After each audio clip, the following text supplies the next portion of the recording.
عرض کیا ہے، مجھے معلوم کہ ہر ذرہ اپنی جگہ آفتاب ہے، مجھے معلوم کہ ہر ذرہ اپنی جگہ آفتاب ہے، مگر جو سمجھائے یہ بات وہ گوہر نیاب ہے۔ السلام علیکم سامعین، آج موسم کے حساب سے تو شائنی ڈے ہے، لیکن دل کی ایکسپریشن جو ہے نا وہ شائنی نہیں ہے، دل اداس ہے۔ جب کوئی واقعہ ہم دیکھتے ہیں اپنے ارد گرد کے ماحول میں تو وہ ہم پہ بہت اثر انداز ہوتا ہے۔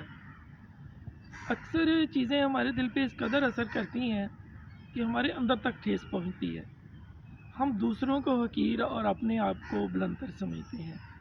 تو زمانے کی اس پسپائی پہ نا، میں تو کہتا ہوں کہ ذہنی پسپائی ہے، زمانے کی پسپائی نہیں ہے، اس ذہنی پسپائی پہ دل بیزار ہوتا ہے۔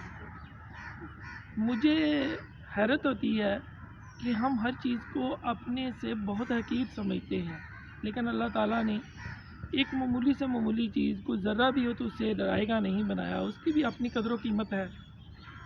تو ان حالات میں نے ایک غزل لکھی ہے اور ایسے ہی ماحول کی عکاسی کرتی ہے، آپ کی نظر کرتا ہوں۔ پیش خدمت ہے میری یہ غزل، میں نے 2 دن پہلے لکھی ہے۔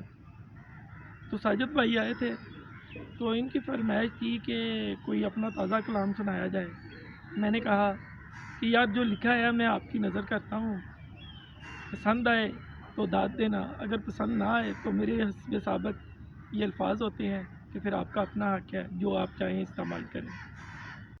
عرض کیا ہے، مجھے معلوم کہ ہر ذرہ اپنی جگہ آفتاب ہے، مجھے معلوم کہ ہر ذرہ اپنی جگہ آفتاب ہے، مگر جو سمجھائے یہ بات وہ گوہر نیاب ہے، مگر جو سمجھائے یہ بات وہ گوہر نیاب ہے۔